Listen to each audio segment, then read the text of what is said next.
بسم اللہ الرحمن الرحیم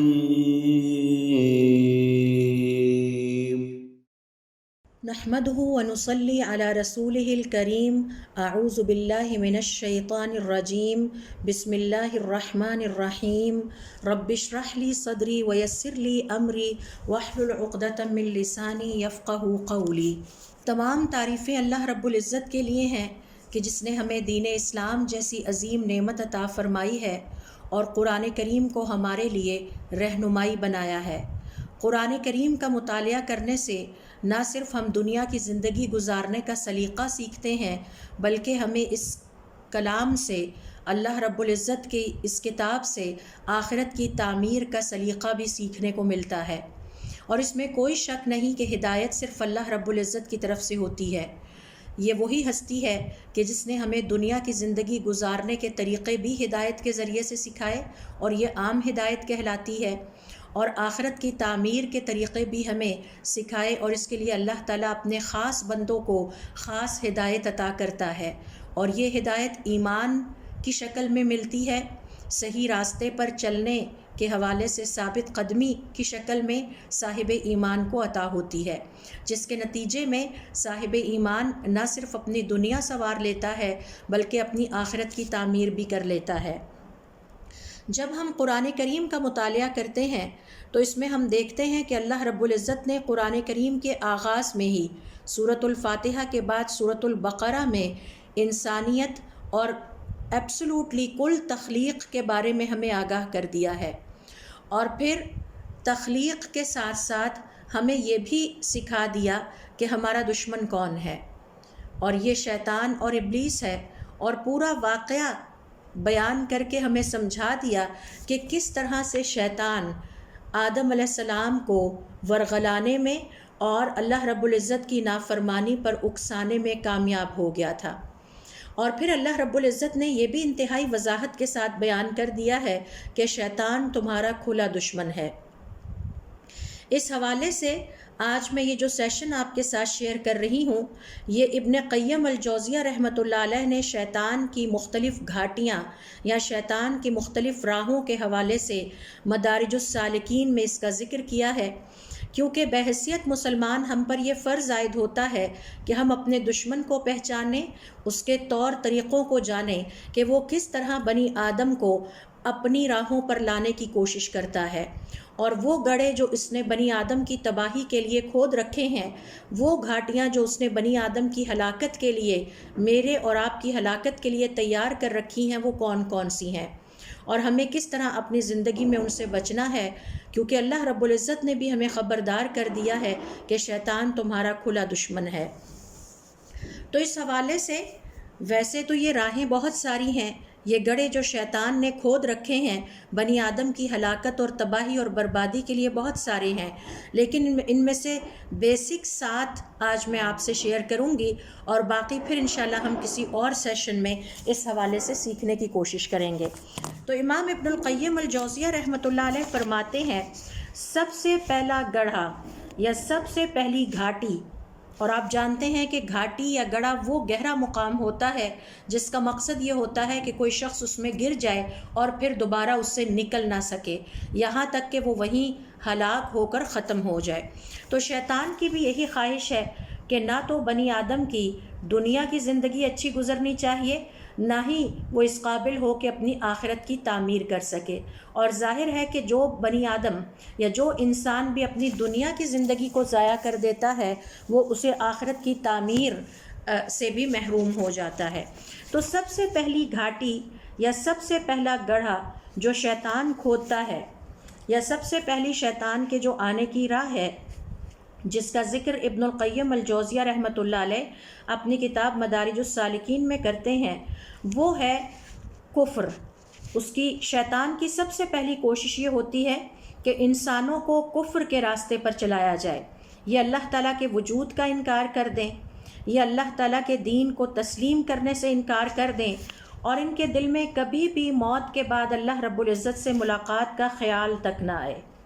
اور یہ اللہ رب العزت کی صفات اور اللہ رب العزت کے اسماء کو نہ پہچان سکیں، اور اللہ تعالیٰ کی معرفت کے مقام تک نہ پہنچ سکیں۔ اور جو کچھ بھی انبیاء نے بتایا ہے اللہ تعالیٰ کے بارے میں انہیں کبھی اس کے بارے میں پتہ نہ چلے۔ اب یہ دیکھیں کہ یہ کفر کی مختلف شکلیں ہیں۔ ایک ایبسولوٹ کفر ہوتا ہے، یعنی مکمل طور پر ایک کافر ہے، لیکن ایک شخص مسلمان ہوتا ہے اور اس کے اندر کفر کے کچھ شیڈز پائے جاتے ہیں، تو یہ سب اس کی شکلیں ہیں۔ اور شیطان مومن کے ایمان کو خراب کرنے کے لیے یہ ساری کوششیں کرتا ہے۔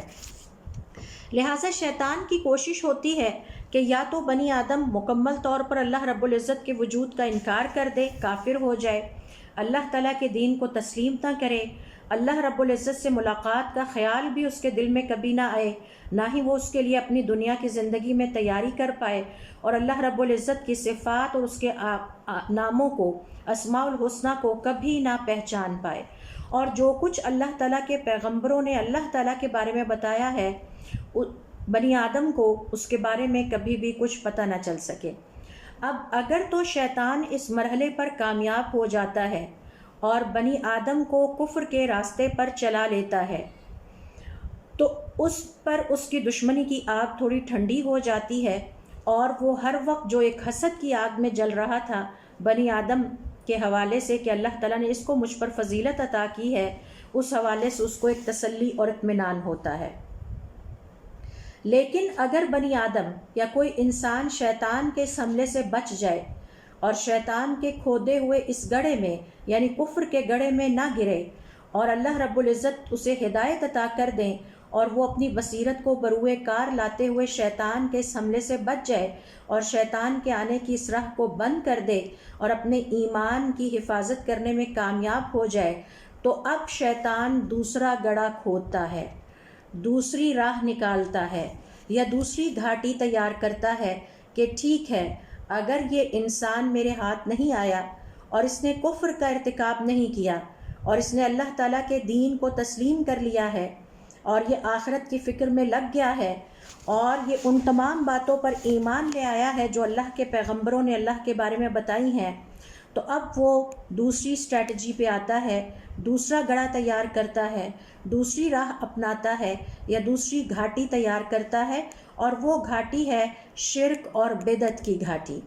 یعنی اب شیطان کی کوشش یہ ہوتی ہے کہ اگر بنی آدم ایمان کی طرف آ گیا ہے، اگر اس نے دین اسلام کو قبول کر لیا ہے،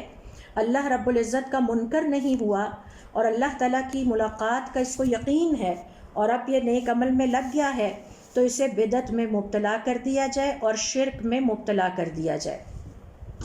اور ہم سب جانتے ہیں کہ اللہ رب العزت کو بنی آدم کے گناہوں میں سے جو گناہ سب سے زیادہ ناپسند ہے وہ شرک ہے۔ اللہ رب العزت کو شرک انتہائی ناپسند عمل ہے۔ اس کے مقابلے میں توحید پر ایمان لانا، توحید کا اقرار کرنا اور توحید پر یقین رکھنا اللہ رب العزت کے ہاں محبوب ترین عمل صالح ہے۔ اب شیطان انسان کو یا بنی آدم کو شرک کی یا مسلمان کو شرک کی راہ دکھاتا ہے۔ یہی وجہ ہے کہ آپ دیکھیں گے بہت سارے مسلمان شرک کا ارتکاب کرتے ہوئے نظر آتے ہیں یا پھر انہیں بدعت پر لگا دیتا ہے، اور بدعت کا مطلب یہ ہے دین میں ایسے طور طریقے ایجاد کرنا، ایسی عبادتیں ایجاد کرنا جس کا تعلق دین سے نہیں ہے، اور یہ وہ عبادتیں ہیں جو نہ تو حضور اکرم صلی اللہ علیہ وسلم کی سنت سے ہمیں ان کا کوئی ذکر ملتا ہے،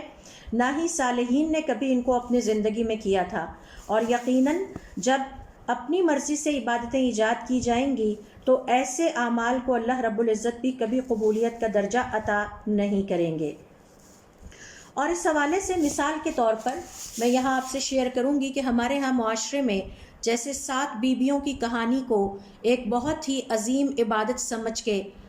سر انجام دیا جاتا ہے کہ گھر میں کچھ خواتین اکٹھی ہو جاتی ہیں اور وہ سمجھتی ہیں کہ ہم یہ کہانیاں بیٹھ کے پڑھیں گے تو اس سے برکت ہوگی اور ہم جس کام کا آغاز کر رہے ہیں وہ بہت برکت والا ہوگا۔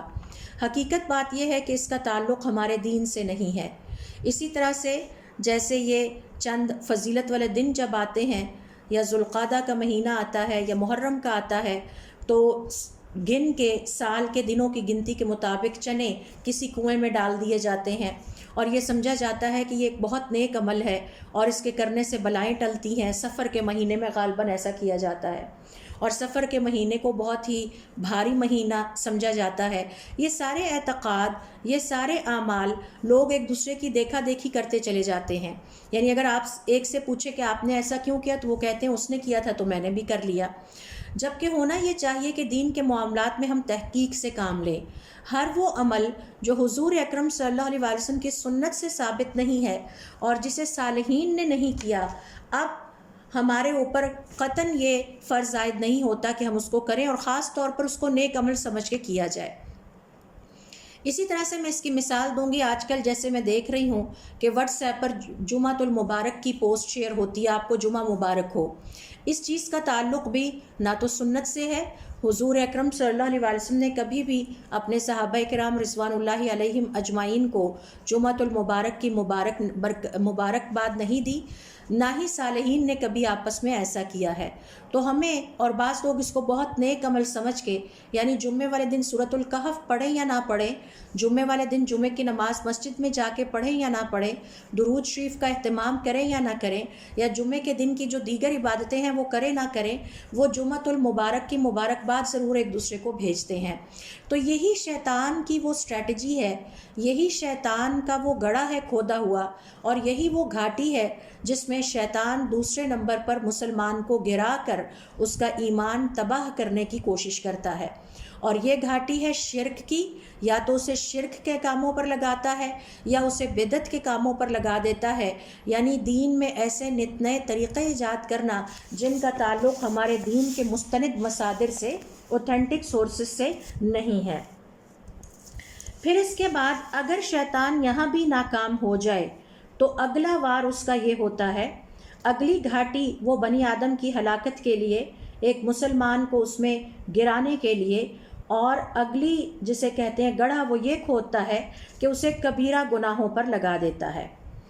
اور اسے یہ سمجھاتا ہے کہ یہ کبیرہ گناہ کرنے کی ایک اپنی ہی لذت ہے۔ یقیناً جو لوگ اللہ رب العزت کی نافرمانی کا ارتکاب کرتے ہیں، وہ اللہ تعالیٰ کی نافرمانی میں اطمینان اور لذت محسوس کرتے ہیں اور زیادہ کمفرٹیبل فیل کرتے ہیں۔ یہی وجہ ہے کہ وہ اللہ تعالیٰ کی نافرمانیاں کرتے رہتے ہیں۔ تو شیطان انہیں یہ بتاتا ہے کہ نہیں، یہ آپ نے ضرور کرنا ہے، اور ان کی نظروں میں اس کبیرہ گناہ کو خوبصورت کر دیتا ہے۔ سوال یہ پیدا ہوتا ہے کہ یہ کبیرہ گناہ کون سے ہیں؟ 70 سے 700 کے قریب کبیرہ گناہوں کا شمار ہمارے علماء کرام نے کیا ہے۔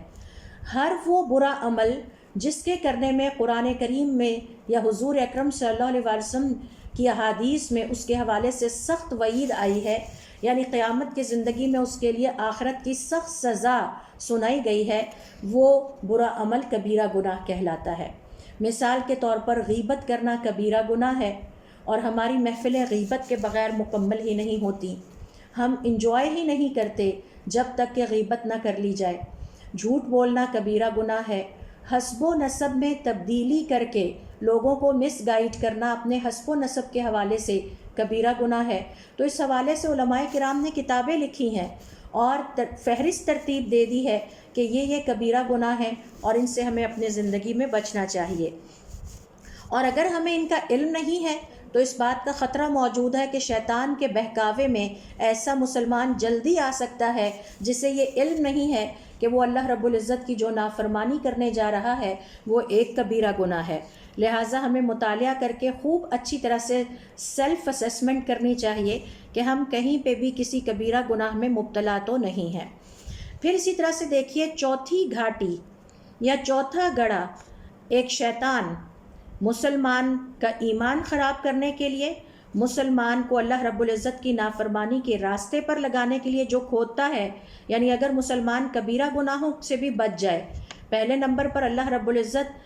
کا انکار کرنے، اس کے دین کا انکار کرنے یعنی کفر سے بچ جائے، تو وہ بدعت اور شرک میں لگا کے اس کے ایمان کو خراب کرتا ہے۔ اور اگر کوئی عقل مند مسلمان وہاں سے بھی بچ جائے تو پھر وہ کبیرہ گناہوں میں مسلمانوں کو مبتلا کرنے کی کوشش کرتا ہے۔ اور اگر کوئی مسلمان کبیرہ گناہوں سے بھی اپنے آپ کو بچا لے اور اگر کر بیٹھے تو شیطان کی کوشش ہوتی ہے کہ اب اسے توبہ کرنے کے راستے کی طرف نہ آنے دیا جائے، تاکہ اس کی موت کبیرہ گناہ کرتے ہی آئے اور یہ اللہ رب العزت کے ہاں تقرب کا درجہ نہ پا سکے، اللہ تعالیٰ کے پسندیدہ بندوں تک نہ پہنچ سکے۔ اور اگر کبیرہ گناہوں سے بھی صاحب ایمان بچ جائیں، اللہ تعالیٰ اسے بچا لیں اور اس کا ایمان محفوظ اور سلامت ہو جائے، تو چوتھی گھاٹی یا چوتھا گڑھا جو شیطان کھودتا ہے وہ صغیرہ گناہوں کا گڑھا، صغیرہ گناہوں کی گھاٹی یا صغیرہ گناہوں کی راہ ہے۔ تو اگر ہم صغیرہ گناہوں میں مبتلا ہیں اور ہم نے ان صغیرہ گناہوں کو اپنی زندگی سے نہیں نکالا، تو پھر ہمیں پتہ ہونا چاہیے کہ ہم شیطان کے آنے کی راہ کھلی چھوڑ رہے ہیں۔ یہ بالکل ایسے ہی ہے کہ جیسے آپ نے اگر اپنے کھانے پینے کی چیزوں کو ڈھانپا نہیں، انہیں کور نہیں کیا، تو اس بات کا یقین ہمیں ہونا چاہیے کہ ہم بیماری کے آنے کی راہ کو کھلا چھوڑ رہے ہیں۔ یہی وجہ ہے کہ یہ گھاٹیاں شیطان کے آنے کی راہیں بھی کہلاتی ہیں۔ اور اس حوالے سے پہلے تو ہمیں یہ سمجھنے کی ضرورت ہے کہ صغیرہ گناہ کیا ہیں۔ اگر جھوٹ بولنا، چغلی، غیبت، نمازوں کا ترک کرنا یہ سارے کبیرہ گناہ ہیں، تو پھر صغیرہ گناہ کیا ہوتے ہیں؟ علماء کرام کا یہ کہنا ہے صغیرہ گناہوں کی مثال یہ ہے کہ جیسے میں آفس جاتی ہوں اور وہاں کی بجلی پر میرا حق نہیں ہے، وہ میری سیلری کا حصہ نہیں ہے۔ اب اگر میں اپنے موبائل کو وہاں پہ چارج کرتی ہوں تو یہ صغیرہ گناہ ہے۔ وہاں کی کوئی بھی ایسی چیز استعمال کرنا، ذاتی استعمال میں لانا جس پر میرا حق نہیں ہے، یہ صغیرہ گناہ ہے۔ مثال کے طور پر مجھے دفتر میں اسٹیشنری ملتی ہے، پینسل ملتی ہے، پین ملتا ہے تاکہ میں دفتر میں بیٹھ کے اپنا کام کر سکوں۔ اب اگر اس پین کو، اس پینسل کو اٹھا کر میں اپنے گھر پر لے آتی ہوں تو یہ صغیرہ گناہ ہے اور اسے گھر پر استعمال کرتی رہتی ہوں۔ اسی طرح اگر میں کسی لائبریری سے بک ایشو کرواتی ہوں اور وہ بک میں ٹائم پہ واپس نہیں کرتی، یا اس بک کے کچھ پیجز کاٹ کے میں اپنے پاس رکھ لیتی ہوں، تو یہ صغیرہ گناہ کے زمرے میں آتا ہے۔ اسی طرح سے اگر میں کسی پارک میں جاتی ہوں اور وہاں گند پھیلا کے آ جاتی ہوں، ہاسپٹل میں جاتی ہوں وہاں ریپرز چھوڑ کے آ جاتی ہوں،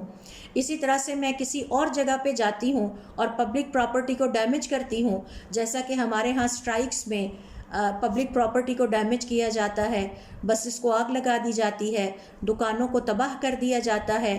گاڑیاں خراب کر دی جاتی ہیں، یہ سب کام صغیرہ گناہوں کے زمرے میں آتے ہیں۔ تو اب شیطان کی کوشش یہ ہوتی ہے کہ مسلمان کو صغیرہ گناہوں میں مبتلا کیا جائے، اور علماء کرام کے مطابق وہ صغیرہ گناہ جو ہر روز کیا جائے، بار بار کیا جائے، تواتر کے ساتھ کیا جائے، تسلسل کے ساتھ کیا جائے، وہ بھی کبیرہ گناہ بن جاتا ہے۔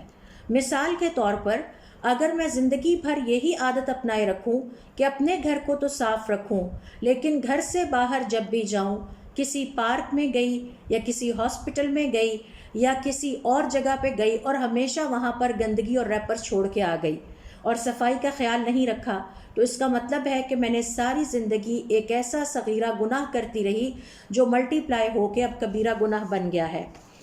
لہٰذا شیطان کی کوشش ہوتی ہے کہ اب بنی آدم کو صغیرہ گناہوں میں مبتلا کیا جائے، اور اس کے لیے وہ ترغیب دیتا ہے، اکساتا ہے، اور وہ مسلمان کو سمجھاتا ہے کہ دیکھو تم نے اپنے آپ کو کبیرہ گناہوں سے تو بچا رکھا ہے، اب اگر تم یہ صغیرہ گناہ کر لیتے ہو تو کوئی حرج کی بات نہیں ہے، یہ تو بہت ہی چھوٹے چھوٹے سے گناہ ہیں اور یہ تو اللہ تعالیٰ تمہیں ویسے ہی معاف کر دیں گے، لہٰذا پریشانی کی بات نہیں ہے۔ اور ہم سب جانتے ہیں کہ حضور اکرم صلی اللہ علیہ وسلم کا ارشاد ہے کہ چھوٹے چھوٹے گناہوں سے بچو، اور پھر آپ صلی اللہ علیہ وسلم نے اس کی مثال دی کہ اس کی مثال ایسے ہی ہے کہ جیسے کوئی قوم یا کوئی قافلہ کسی جگہ پر اترتا ہے، اب انہیں آگ کی ضرورت پڑتی ہے، ان میں سے ہر ایک نکل جاتا ہے اور ایک ایک شاخ، ایک ایک لکڑی اٹھا کر لاتا ہے، ایک ایک تنکا اٹھا کر لاتا ہے، اور پھر جب وہ سارے اپنے تنکے اکٹھے کرتے ہیں تو وہ ایک بہت بڑے ڈھیر کی شکل بن جاتی ہے، پھر وہ اسے جلاتے ہیں اور اس سے اپنی روٹی پکاتے ہیں۔ تو اسی طرح سے چھوٹے چھوٹے گناہوں کی مثال ہے، یہ اکٹھے ہو کر بنی آدم کو تباہ کرنے اور جہنم کا ایندھن بنانے کے لیے کافی ہیں۔ یہی وجہ ہے کہ علماء کرام کا یہ کہنا ہے کہ ہر وہ صغیرہ گناہ جسے تواتر کے ساتھ کیا جائے، ہمیشہ کیا جائے، بار بار کیا جائے، وہ کبیرہ گناہ کی شکل اختیار کر لیتا ہے، کیونکہ پہاڑ مٹی کے ننھے ننھے ذرات کو اکٹھے کرنے سے ہی بنتے ہیں۔ تو یہ ہے شیطان کی فورتھ اسٹریٹجی، یہ ہے شیطان کا کھودا ہوا چوتھا گڑھا یا گھاٹی، جس میں اس کی کوشش ہوتی ہے کہ بنی آدم کی دنیا اور آخرت تباہ کرنے کے لیے اسے پھینکا جائے اور اسے ہلاک کر دیا جائے۔ اب اگر وہ اس مرحلے پر بھی کامیاب نہیں ہوتا تو شیطان کی پانچویں راہ کیا ہوتی ہے، اور یہ بھی بہت خطرناک ہے، اور بدقسمتی سے آج ہم مسلمانوں کی اکثریت اس میں مبتلا ہے۔ وہ یہ ہے کہ پھر مسلمان کو حلال چیزوں میں اتنا مشغول کر دیا جائے، اتنا مصروف کر دیا جائے کہ اس کے پاس اللہ رب العزت کی عبادت کے لیے، اللہ رب العزت کی فرما برداری کے لیے اور عمل صالح کے لیے وقت ہی نہ بچے۔ اور پھر ہم دیکھتے ہیں مثال کے طور پر سونا حلال ہے، مباح ہے، لیکن اگر ہمیں آپشن دی جائے کہ ہم نوافل کی ادائیگی کر لیں یا سوتے رہیں تو اکثریت سونے کو ہی ترجیح دے گی۔ سوتے رہیں گے، صبح 11 بجے تک سوتے رہیں گے، پھر دل چاہے گا 12 بجے تک سو لیں، پھر دل چاہے گا چلیں 1 بجے تک سو لیں، چلیں 2 بجے تک سو لیں۔ یہ خیال نہیں آتا کہ چھٹی کا دن ہے، آج ہم کچھ نوافل زیادہ ادا کر لیں، آج ہم قرآن کریم کی تلاوت زیادہ کر لیں۔ یہ خیال شیطان ہمیں نہیں آنے دیتا، بلکہ وہ ہمیں سونے میں اتنا لگائے رکھتا ہے کہ ہمارے پاس فرض نمازوں کے لیے بھی وقت نہیں نکلتا۔ اور پھر جب ہمیں سونے سے فرصت ملتی ہے تو وہ ہمیں کھانا کھانے میں الجھا دیتا ہے۔ اب کھانا حلال اور مباح چیز ہے، لیکن وہ ہمیں گھنٹوں کچن میں لگواتا ہے، نت نئی ترکیبیں ہم ٹرائی کرتے رہتے ہیں، نت نئے پکوان سیکھنے کی کوشش کرتے ہیں، لیکن قرآن کریم کا آدھا سپارہ روزانہ تلاوت کرنے تک ہم نہیں پہنچ پاتے۔ یہ شیطان کی اسٹریٹجی ہے اور ہم سب کو اسے پہچاننے کی ضرورت ہے۔ اسی طرح سے جب ہم سونے اور کھانا کھانے سے ہمیں فرصت ملتی ہے تو پھر لباس کا مرحلہ آ جاتا ہے۔ لباس کے انتخاب سے لے کر لباس کو سلوانے تک اور اس کو پہننے تک پر ہم اتنا ٹائم صرف کرتے ہیں کہ ہمارے پاس نہ تو قیام اللیل کا وقت بچتا ہے، نہ تہجد، نہ ہی اس کے بعد اشراق کا، اور نہ ہی دیگر نیکیوں کے کاموں کا وقت بچتا ہے۔ یہی وجہ ہے کہ جب آپ اکثر لوگوں سے کہیں کہ آئیں اللہ تعالیٰ کے دین کو سیکھنے کے لیے ہفتے میں صرف 1 گھنٹہ ہی نکالیں، تو ان کا جواب ہوتا ہے ہمارے پاس وقت نہیں ہے۔ ہمارے پاس وقت نہیں ہے سے مراد یہ ہے کہ ہم اپنے سونے میں، کھانے پینے میں، اپنے لباس میں، اور یہ سب حلال چیزیں ہیں، آپس میں ملنے، سیر سپاٹوں میں اتنا مصروف ہیں کہ ہمارے پاس اللہ تعالیٰ کا دین کا علم سیکھنے کے لیے وقت نہیں ہے، پھر اس پر عمل کرنے کے لیے وقت نہیں ہے، پھر اس کو آگے سکھانے کے لیے بھی وقت نہیں ہے۔ اور اس حوالے سے شیطان صرف اسی پر اکتفا نہیں کرتا، بلکہ اس کی کوشش یہ ہوتی ہے کہ ایک دفعہ جب مسلمان کو ان حلال چیزوں میں اتنا الجھا دیا جائے، اور اسی کے بارے میں اللہ رب العزت قرآن کریم میں فرماتے ہیں سورۃ التکاثر میں، الہاکم التکاثر حتی زرتم المقابر۔ تو اللہ تعالیٰ نے تو یہ نعمتیں ہمیں اس لیے عطا کی تھیں تاکہ ہم آسانی، سہولت اور بے فکری کے ساتھ اللہ تعالیٰ کی عبادت کر سکیں اور عمل صالح کے لیے وقت نکال سکیں۔ اس لیے نہیں دی تھی کہ ہم انہی چیزوں میں لگ جائیں۔ اور اس کی مثال ایسے ہی ہے کہ جیسے کسی طالب علم کو کمرہ امتحان میں بٹھایا جائے اور اسے اسٹیشنری دے دی جائے، اور وہ جوابات لکھنے کی بجائے اسٹیشنری اکٹھی کرنے میں لگا رہے، وہ امتحان لینے والوں سے کہے مجھے 1 کی بجائے 4 پینسلز دی جائیں، بلیک مارکرز بھی دیے جائیں، اور بلیک مارکر 1 نہیں، میرے پاس کم از کم 1 درجن ہونے چاہیے، اور کلپ بورڈ خوبصورت سے خوبصورت اور اعلیٰ سے اعلیٰ ہونے چاہیے، اور وہ 3 گھنٹے یوں ہی ضائع کر کے پیپر خالی چھوڑ کر اٹھائے۔ تو کیا ہم نے کبھی سوچا ہے ہم بھی اپنا پیپر خالی ہی چھوڑ رہے ہیں، ہمارا اعمال نامہ خالی ہی جا رہا ہے؟ اور اس کی وجہ یہ ہے کہ ہم مباح چیزوں میں اتنے مصروف ہو گئے ہیں کہ ہمارے پاس اللہ رب العزت کی عبادت کے لیے، اس کے ذکر کے لیے، اس کی اطاعت گزاری اور فرما برداری کے لیے وقت ہی نہیں ہے۔ پھر جب شیطان اس اسٹریٹجی میں کامیاب ہوتا ہے تو وہ صاحب ایمان کو یہ سمجھاتا ہے کہ اب آپ سنتیں چھوڑ دیں، بس فرائض پر اکتفا کریں۔ دیکھیں آپ اتنے مصروف تھے کھانا بنانے میں کہ اب آپ صرف فرض نماز ہی پڑھ لیں۔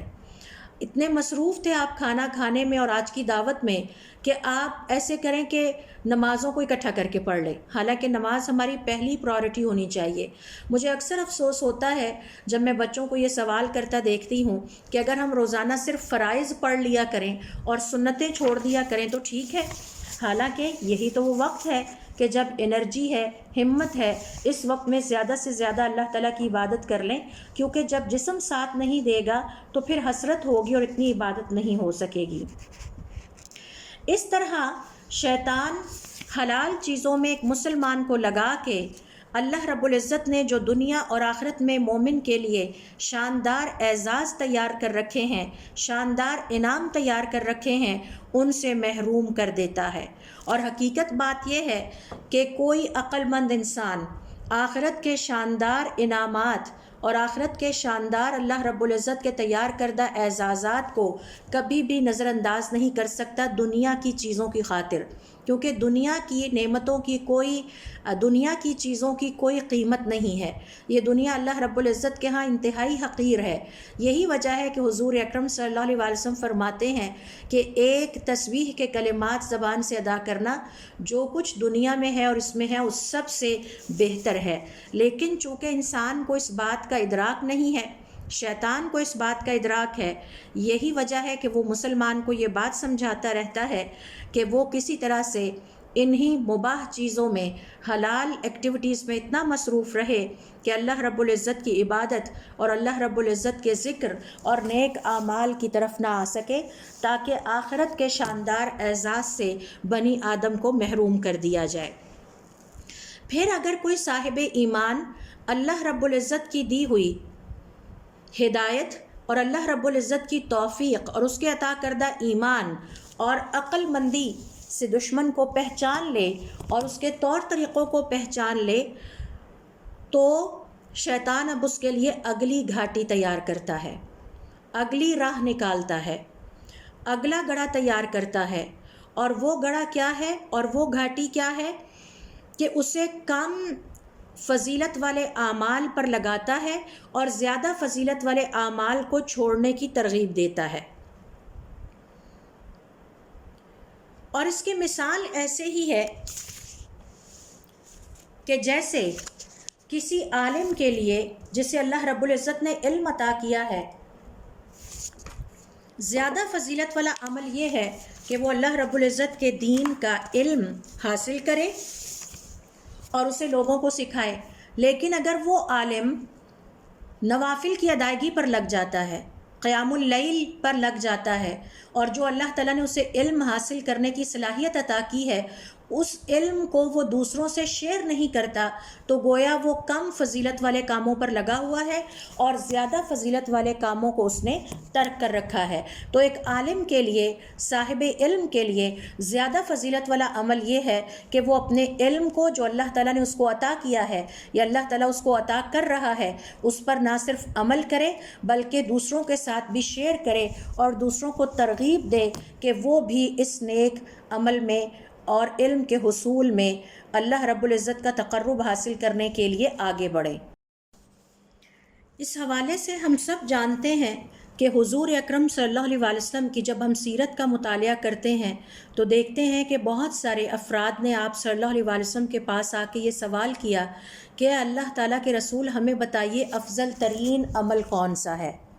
ہم سب نے یہ حدیث پڑھی ہے، ایسی بہت ساری احادیث پڑھی ہیں۔ تو گویا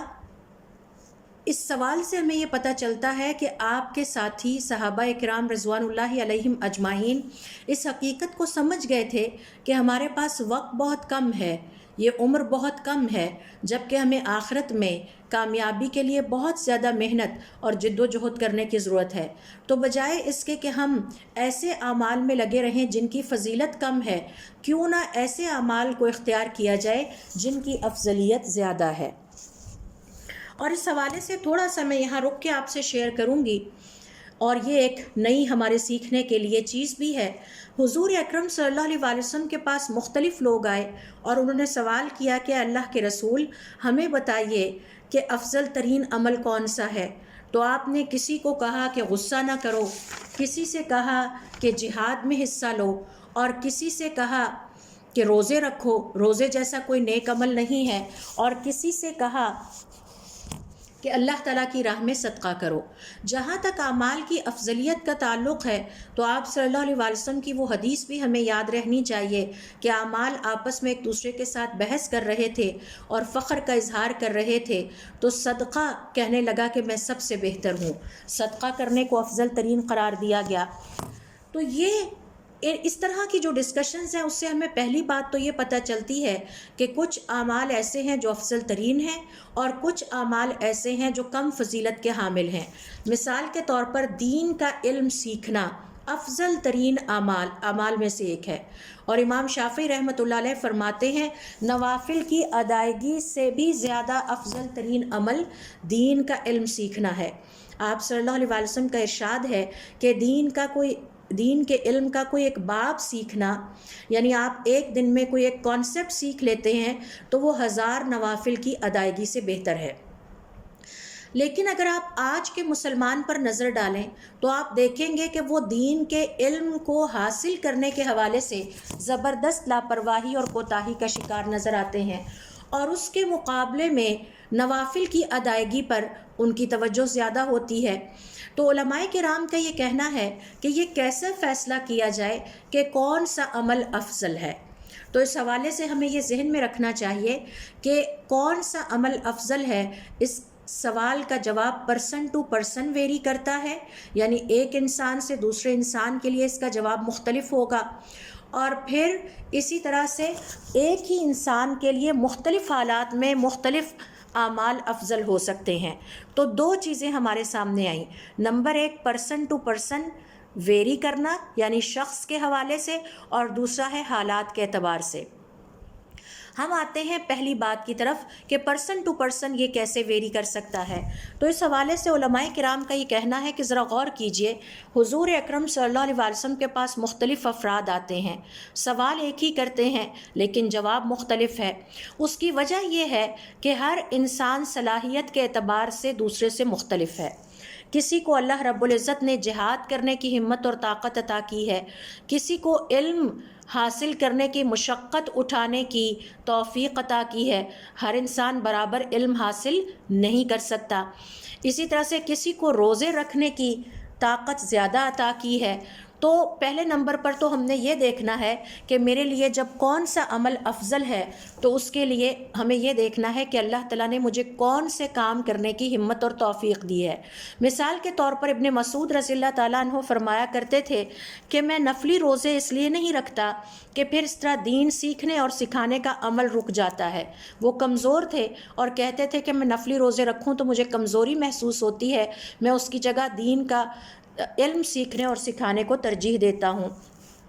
حضور اکرم صلی اللہ علیہ وسلم کے پاس آپ کے ایک صحابی آتے ہیں اور آپ سے کہتے ہیں کہ اللہ کے رسول صلی اللہ علیہ وسلم مجھے فلاں ذمہ داری دے دیجئے، تو آپ صلی اللہ علیہ وسلم فرماتے ہیں تم کمزور ہو، یعنی صلاحیت کے اعتبار سے اس کام کے لیے مناسب نہیں ہو۔ تو پہلا کرائیٹیریا یہ ہے کہ ہم یہ دیکھیں کہ اللہ رب العزت نے مجھے کس چیز کی ہمت اور توفیق دی ہے میں اس کام کو کروں۔ اگر روزے رکھنے کی ہمت اور توفیق دی ہے میں کثرت سے روزے رکھوں، یہ افضل ترین عمل ہے۔ اگر اللہ رب العزت نے کسی صاحب ایمان کو مال کی نعمت سے نوازا ہے، حضرت عثمان بن عفان رضی اللہ تعالیٰ عنہ کی مثال ہمارے سامنے ہے، تو ایسے میں اس کے لیے افضل ترین عمل یہ ہے کہ وہ اپنے مال کو اللہ تعالیٰ کی پسند کے مطابق اور اللہ تعالیٰ کے حکم کے مطابق نیکی کے کاموں پر خرچ کرے تاکہ اللہ تعالیٰ کا تقرب حاصل کر سکے۔ اب اگر صاحب مال اپنے مال کو روک لے اور اللہ رب العزت کے حکم کے مطابق اسے نیکی کے کاموں پر خرچ نہ کرے اور اس کے مقابلے میں صرف نوافل ہی ادا کرتا رہے، تو گویا اس نے کم فضیلت والے عمل کو اختیار کیا اور زیادہ فضیلت والے عمل کو ترک کر دیا، اور شیطان بھی یہی چاہتا ہے۔ اسی طرح سے جسے اللہ رب العزت نے روزے رکھنے کی ہمت اور توفیق عطا کی ہے، وہ روزے رکھنے کی بجائے کوئی اور کام کرتا ہے تو اس نے بھی یہی غلطی کی، اور شیطان بھی ہم سب سے چاہتا ہے۔ پھر اسی طرح سے دیکھیے دوسرا کرائیٹیریا تھا حالات کے مطابق افضل ترین عمل کا فیصلہ ہوتا ہے۔ تو اس حوالے سے علماء کرام کا یہ کہنا ہے کہ اس کی مثال یہ ہے کہ جیسے اگر دشمن ہمارے اوپر ٹوٹ پڑتا ہے اور جہاد کا اعلان کر دیا جاتا ہے، ایسے میں مسلمان جہاد میں حصہ لینے کی بجائے گھر رہ کر نوافل ادا کرنے کو ترجیح دیتا ہے، تو اس کا مطلب ہے کہ اس نے کم فضیلت والے عمل کو اختیار کیا اور زیادہ فضیلت والے عمل کو جو کہ اس وقت کی ضرورت تھا اس کو ترک کر دیا۔ تو افضل ترین عمل کا فیصلہ اس طرح بھی ہو سکتا ہے۔ پھر یہ حالات ایک ہی انسان کے مختلف ہو سکتے ہیں۔ مثال کے طور پر ایک مسلمان اللہ تعالیٰ کے ذکر میں مصروف ہے، اتنے میں اذان ہو جاتی ہے۔ اب عام حالات میں اللہ تعالیٰ کا ذکر کرنا افضل ترین عمل ہے، لیکن جب اذان شروع ہو جائے تو ذکر روک کے اذان کو سننا، اس کے کلمات کو دہرانا اور اس کے اختتام پر اس کی دعا پڑھنا زیادہ افضل عمل ہے۔ لہٰذا اب ذکر کو روک دیا جائے، قرآن کریم کی تلاوت کو روک کے پہلے اذان کو سنا جائے اور اس کے بعد اپنے ذکر کو کنٹینیو کیا جا سکتا ہے۔ تو یہ جو حالات مختلف ہوتے ہیں، یہ ایک انسان کے اوپر بھی مختلف حالات آتے ہیں۔ تو مختلف حالات میں ہم نے دیکھنا ہے کہ ان حالات میں اب اللہ رب العزت کے ہاں افضل ترین عمل اور محبوب ترین عمل اللہ تعالیٰ کو کون سا ہے، میں اس کو اختیار کروں، کیونکہ میرے پاس وقت بہت کم ہے اور مجھے بہت زیادہ کام کرنا ہے، اپنی ہمیشہ رہنے والی زندگی کے لیے کچھ بندوبست کرنے ہیں۔ اسی طرح سے علماء کرام کا یہ کہنا ہے کہ تیسرا کرائیٹیریا افضل ترین عمل کو سمجھنے کا یہ ہے کہ آپ صلی اللہ علیہ وسلم کے پاس ایک شخص آتا ہے اور کہتا ہے، اے اللہ کے رسول صلی اللہ علیہ وآلہ وسلم، مجھے افضل ترین عمل کے بارے میں بتائیے۔ تو آپ صلی اللہ علیہ وآلہ وسلم فرماتے ہیں، لا تغضب، غصہ نہ کرو۔ سوال یہ پیدا ہوتا ہے کہ آپ صلی اللہ علیہ وآلہ وسلم ایسا کیوں فرماتے ہیں؟ اس حدیث کے پس منظر میں اس حدیث کی شرح لکھنے والے مفسرین اور علماء کرام کہتے ہیں اور محدثین کہتے ہیں کہ حضور اکرم صلی اللہ علیہ وسلم کو یہ ادراک تھا کہ اس شخص کو غصہ بہت آتا ہے، لہٰذا افضل ترین عمل اس شخص کے لیے یہ ہے کہ وہ اپنے نفس کو اس طرح کی بد اخلاقیوں سے پاک کرے۔ لہٰذا اگر ایسا انسان جو اپنے غصے پر قابو نہیں رکھ پاتا اور اپنے غصے سے اپنے گھر والوں کو نقصان پہنچاتا رہتا ہے، اپنے دوست احباب کو اذیت پہنچاتا رہتا ہے اور ساتھ ساتھ نوافل بھی ادا کرتا ہے، تو گویا اس نے کم فضیلت والے عمل کو اختیار کیا۔ زیادہ فضیلت والا عمل یہ تھا کہ وہ اپنے غصے کو ختم کرنے، اپنے غصے کو کنٹرول کرنے کی اسٹریٹجیز کو لرن کرے، اور اس حوالے سے ہمارے دین نے ہمیں مکمل طور پر گائیڈ کیا ہے کہ غصے پر قابو کیسے پایا جا سکتا ہے۔ تو ایسے شخص کے لیے اپنے غصے کو قابو پانے کی اسٹریٹجیز اڈاپٹ کرنا اس کے لیے یہ افضل ترین عمل ہے۔ اسی طرح سے اگر ایک اور مسلمان کو یہ پتہ ہے کہ میرے اندر بخیلی بہت زیادہ ہے، تو اب اس کے لیے افضل ترین عمل یہ ہے کہ وہ اپنے اندر سے لالچ اور بخیلی اور دولت کی محبت کو ختم کرنے کے لیے اسٹریٹجیز اپنائے، یہ اس کا افضل ترین عمل ہوگا۔ اسی طرح سے اگر کسی کو پتہ ہے کہ میرے اندر جھوٹ کی عادت ہے، تو اب اس کا افضل ترین عمل اس وقت یہ ہے کہ وہ جھوٹ کی عادت کو ختم کرنے پر توجہ دے اور جھوٹ کو اپنی زندگی سے نکالنے کے لیے پوری کوشش صرف کر دے، پوری ہمت لگا دے۔ تو اس طرح سے یہ ہیں وہ چند سٹینڈرڈز یا یہ ہے وہ کرائیٹیریا کہ جس کی بنیاد پر ہم یہ فیصلہ کر سکتے ہیں کہ افضل ترین عمل کون سا ہے۔ اور اگر بالفرض ہمیں سمجھ میں نہ آ رہا ہو تو علماء کرام یہ تجویز کرتے ہیں، یہ سجیسٹ کرتے ہیں کہ پھر ہمیں چاہیے کہ اللہ تعالیٰ سے دعا کریں کہ اللہ تعالیٰ میری رہنمائی کیجئے، میرے پاس علم نہیں ہے، مجھے سمجھ میں نہیں آ رہا کہ میں اپنی زندگی میں کون سے افضل ترین اعمال پر فوکس کروں۔ تو جیسے ہم اللہ تعالیٰ سے دنیا کی ضرورتیں مانگتے ہیں، اسی طرح سے ہمیں اللہ تعالیٰ سے دین کی ضرورتیں بھی مانگنی چاہیے، اور پھر اس کے لیے استخارہ بھی کریں اور اللہ رب العزت سے رہنمائی طلب کرتے رہیں۔ یقیناً اللہ رب العزت ضرور ہماری رہنمائی کریں گے۔ پھر اسی طرح سے دیکھیے، ہم بات کر رہے تھے چھٹی گھاٹی کی کہ شیطان کس طرح سے اگلی گھاٹی تیار کرتا ہے، گڑھا کھودتا ہے مسلمان کو اس گڑھے میں ڈالنے کے لیے، تاکہ مسلمان اللہ رب العزت کی فرما برداری کے راستے پر نہ چلے اور اللہ رب العزت کے پسندیدہ اور محبوب بندوں میں شامل نہ ہو۔ اور یہ گھاٹی تھی کم فضیلت والے کاموں کو کرنا اور زیادہ فضیلت والے کاموں کو نظر انداز کرنا۔ یہی وجہ ہے کہ میں نے ڈیٹیل کے ساتھ آپ کو بتایا کہ ہم اپنی زندگی میں اس نقطے کو کیسے سمجھیں کہ کم فضیلت والے کام کون سے ہیں اور زیادہ فضیلت والے کام کون سے ہیں۔ اب ہم آتے ہیں شیطان کی آخری ایفرٹ کی طرف۔ جب شیطان اس سے بھی بچ جاتا ہے، دیکھتا ہے کہ بنی آدم بچ گیا ہے اور بنی آدم اس کے تیار کردہ گڑھے میں نہیں گرا، جو کنواں اس نے کھودا تھا بنی آدم کی ہلاکت اور تباہی اور بربادی کے لیے، تو پھر شیطان اگلی گھاٹی کی طرف بڑھتا ہے، اگلی اسٹریٹجی کی طرف بڑھتا ہے، اور ہم نے اس کو بہت غور سے اور توجہ سے سننا ہے۔ وہ کیا گھاٹی ہے، وہ کیا مشکل ہے، اور اس مشکل میں اللہ رب العزت کے پیغمبر بھی پڑے جو کہ بہترین اللہ رب العزت کی مخلوق میں سے تھے۔ پھر شیطان یہ کرتا ہے کہ اپنے پورے لاؤ لشکر کو تیار کرتا ہے، اور شیطان کے لشکر میں شیطان کے اپنے ورکرز بھی ہوتے ہیں اور اس کے انسان ورکرز بھی ہوتے ہیں۔ جو شیطان کے راستے پر چل رہے ہوتے ہیں وہ شیطان کے مددگار ہوتے ہیں، جو رحمان کے راستے پر چل رہے ہوتے ہیں وہ اللہ تعالیٰ کے بندے ہوتے ہیں۔ تو پھر شیطان اپنا پورا لشکر تیار کرتا ہے، یعنی اپنے سارے شیطان اکٹھے کر لیتا ہے، اور سارے وہ انسان جو اس کو پسند کرتے ہیں اور اس کے انسانوں میں سے شیطان ورکر ہیں ان کو بھی اکٹھے کر لیتا ہے، اور پھر ان کو ترغیب دیتا ہے کہ وہ اللہ رب العزت کے نیک بندوں کو تنگ کریں، دکھ پہنچائیں، اذیت دیں۔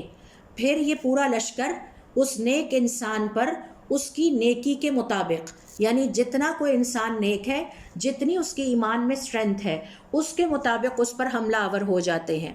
اور پھر اس کے اوپر کرٹیسزم، جھوٹے الزامات، کیریکٹر اسیسینیشن، اور اس کو ہر طرح سے غمگین کرنے کی، دکھ دینے کی کوشش کرتے ہیں۔ اور شیطان کے ان ہتھ کنڈوں میں اس اللہ کے نیک بندے کو تنگ کرنے میں وہ انسان بھی شامل ہو جاتے ہیں جو شیطان کے پیروکار ہوتے ہیں، اور پھر انسانوں میں سے بہت سارے کم عقل انسان بھی کسی اچھے اور نیک انسان کی کردار کشی کرنے لگتے ہیں، اور وہ شیطان کی راہوں پر چل رہے ہوتے ہیں اور انہیں اس بات کا پتہ ہی نہیں ہوتا۔ اور ہم سب جانتے ہیں کہ اللہ رب العزت نے جتنے بھی انبیاء بھیجے، ان انبیاء کا کردار انتہائی شفاف تھا، صاف تھا، لیکن اس کے باوجود ان کی قوموں میں ایسے افراد رہے کہ جنہوں نے ان انبیاء کی کردار کشی میں کوئی کسر نہیں چھوڑی۔ وہ دراصل شیطان کے آلائے کار تھے، اور اس کی میں یہاں صرف ایک مثال آپ کو دیتی ہوں۔ جیسے حضور اکرم صلی اللہ علیہ وآلہ وسلم نے جب اللہ رب العزت کا پیغام اپنی قوم کو پہنچایا تو بہت سارے لوگ آپ کے دشمن ہو گئے، اور بہت ساروں نے آپ کے پیغام کو قبول بھی کر لیا، بہت سو نے آپ کا ساتھ دیا اور بہت سارے آپ کے خلاف ہو گئے۔ اور ہم سب جانتے ہیں قرآن کریم میں اللہ رب العزت نے ابو لہب کا ذکر کیا ہے کہ وہ حضور اکرم صلی اللہ علیہ وآلہ وسلم کا بدترین دشمن بن گیا۔ تو یہ دراصل شیطان کا طریقہ کار ہے کہ وہ کس طرح سے اللہ رب العزت کے نیک بندوں کو مختلف اسٹریٹجیز کے ذریعے سے، مختلف گھاٹیاں کھود کے، کنویں کھود کے یا گڑھے کھود کر انہیں تباہ کرنے کی کوشش کرتا ہے۔ اور اگر ہم نے اپنی زندگی سے ان ساری چیزوں کو مائنس نہ کیا، یعنی شرک کو نہ نکالا، بدعت کو نہ نکالا، کفر کو نہ نکالا، اور ہم سیکھ چکے ہیں کفر اصغر کیا ہے اور کفر اکبر کیا ہے، اور پھر اگر ہم اپنی زندگی اسی طرح ضائع کرتے رہے، یعنی مباح چیزوں میں لگے رہے اور اللہ رب العزت کی اطاعت گزاری اور عبادت، عمل صالح اور فرما برداری پر توجہ نہ دی، تو شیطان کی پیروی میں ہم اپنی زندگی کو ضائع کر بیٹھیں گے۔ اور پھر اگلی گھاٹی شیطان کی کیا ہے کہ اگر یہ نیک بندہ اللہ کی فرما برداری پر چل پڑے تو باقی تمام بندوں کو اس کی دشمنی پر لگا دیا جائے، اس کی زندگی اجیرن کر دی جائے، اس کے لیے اس دنیا کی زندگی میں وقت گزارنا مشکل ہو جائے، جیسا کہ حضور اکرم صلی اللہ علیہ وآلہ وسلم کے لیے مکہ میں وقت گزارنا مشکل ہو گیا تھا، اور پھر انہیں ہجرت کر کے مکہ سے مدینہ آنا پڑا۔ تو یہ ہیں شیطان کی وہ راہیں جو کہ ہماری زندگی میں اگر کھلی ہیں تو اس بات کے چانسز موجود ہیں کہ شیطان آگے بڑھ کر ہمیں پورے کا پورا اپنے کنٹرول میں لے لے اور اپنے تسلط میں لے لے۔ اور علماء کرام کا کہنا ہے کہ آج ہم دیکھتے ہیں مسلمان سوسائٹی میں پوشیدہ قسم کے امراض، یعنی جو بظاہر نظر نہیں آتے، جنہیں ہم نفسیاتی بیماریاں کہتے ہیں، وہ بڑھتی چلی جا رہی ہیں۔ ڈپریشن، بے چینی، بے اطمینانی، بے سکونی، اس کی ایک وجہ اللہ رب العزت کی نافرمانی بھی ہے، زندگی میں غلط راستے کا انتخاب بھی ہے، اور اس کی ایک ریزن شیطان کا مسلمان کے اوپر تسلط حاصل کرنا، حاوی ہو جانا بھی ہے۔ لہٰذا اگر ہم شیطان سے اپنے آپ کو بچانا چاہتے ہیں تو ہمیں دیکھنا ہوگا کہ ہم صراط مستقیم پر چل رہے ہیں، اللہ تعالیٰ کی فرما برداری پر چل رہے ہیں، یا اللہ تعالیٰ کی نافرمانی کے راستوں پر چل رہے ہیں۔ انشاءاللہ پھر کسی سیشن میں بات ہوگی کہ شیطان کے حملوں سے اپنے آپ کو محفوظ رکھنے کے لیے، شیطان کی راہیں بند کرنے کے لیے ایک مسلمان کو کیا کرنا چاہیے۔ اس میں جو سب سے پہلی اور اہم چیز ہے وہ صبح اور شام کے اذکار کی حفاظت کرنا ہے۔ ان کو کثرت سے پڑھا جائے ہر صبح و شام۔ یہ اذکار کرنے سے شیطان کے حملے سے صاحب ایمان محفوظ ہو جاتا ہے۔ رات کو سوتے وقت سورۃ البقرہ کی آخری 2 آیات کی تلاوت کر لی جائے۔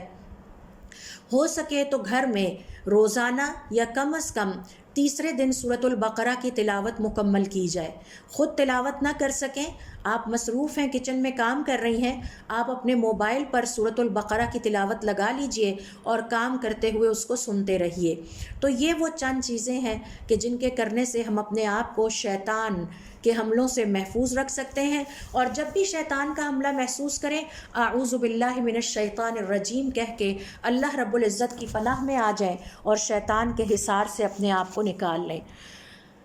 اللہ رب العزت سے دعا ہے کہ اللہ تعالی ہمیں اپنے دین کو سمجھنے، سیکھنے اور اس پر عمل کرنے کی توفیق عطا فرمائے، اور پھر دوسروں تک اس پیغام کو پہنچانے کی توفیق عطا فرمائے۔ سبحانک اللہم و بحمدک، اشہد ان لا الہ الا انت، استغفرک و اتوب الیک۔